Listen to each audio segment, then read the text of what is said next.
Hello everyone, welcome back to the channel. In today's video, we are going to be going over whether or not the renowned Chase Sapphire Preferred still makes sense to have in 2026. We'll go over the card's details like the welcome bonus, the multipliers, and the benefits as well as a short summary of Chase Ultimate Rewards points and the value you can get from them. If you wouldn't mind, drop a comment and a like on this video. It really helps the video and the channel. And let me know what you guys think of the Sapphire Preferred. Now let's get started. So right now, the Chase Sapphire Preferred has a welcome bonus of 75,000 Chase Ultimate Rewards points after spending $5,000 in the first 3 months of card ownership. This equals out to about $1,667 per month, which is pretty easy for some people, but still a pretty high level of spend. If we value these points at a value of 2.05 cents per point, which is generally the valuation that these points get, we'll get a total points value of $1,538, which puts our return on spend for the welcome bonus at 30.8%. This is pretty comparable to the welcome bonuses on other cards like the Capital One Venture, which has a return on spend percentage for the standard welcome bonus of 34%. And then the American Express Gold sitting a little bit lower, but still somewhat comparable at 20%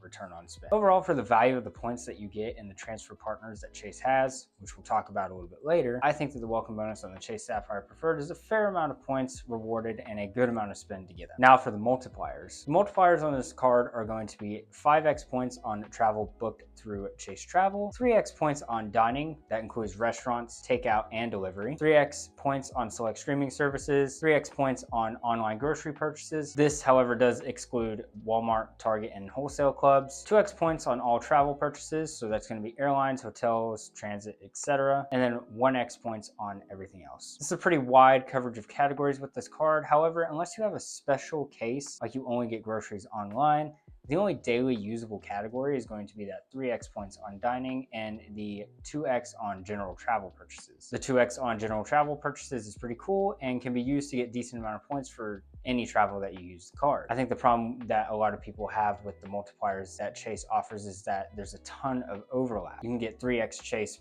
points on dining with the Sapphire Reserve, Freedom Unlimited, and Freedom Flex. This is just really limiting in terms of what you can actually use the card for, but it's not necessarily a problem with the Chase Sapphire Preferred. So I still think the multipliers are pretty decent on this card and can be used fairly easily day to day. Now let's look at those benefits and credits, or should I say credit, because this card only comes with one fairly difficult to extract value from credit, that being the $50 annual hotel credit when booking through Chase Travel. This credit is so small and also has to be used through Chase Travel Portal that the prices are likely going to be higher than booking directly. So unless you can find a hidden gem when booking, this credit doesn't really offer much in the way of value from using. However, this card does come with a slew of other benefits aimed at travel, given this is a travel card. You'll be getting auto rental collision damage waiver, trip cancellation and interruption insurance, trip delay reimbursement. All of these travel-oriented benefits really help push users to use the card for travel.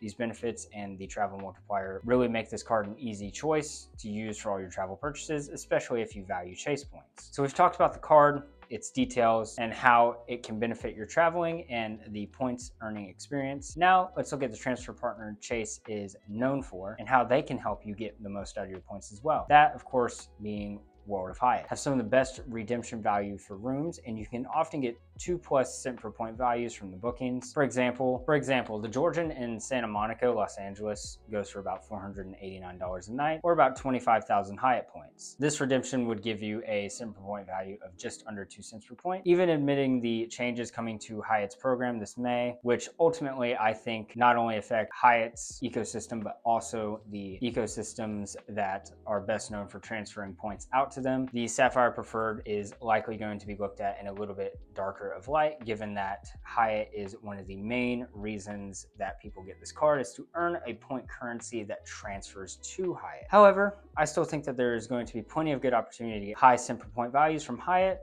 especially when you compare to other hotel brands as well. So overall, I do think that the Sapphire Preferred is going to be a fairly strong option for earning those points to use for Hyatt. So guys, overall, my opinion of the Chase Sapphire Preferred still stands fairly strong. It's still a great card, and a lot of the recent shying away comes from more changes to Chase's points program, transfer partners, and not really from the card itself. For the right person who can get a load of value from this card and the points it earns, this is still a very strong option and a very good tool to have. Thank you guys for watching. I hope you enjoyed the video. Please like and subscribe if you did. Let me know what you guys think down in the comments about this analysis and what you guys think about the Chase Sapphire Preferred. Again, thank you guys for watching. I'll see you in the next one. Bye.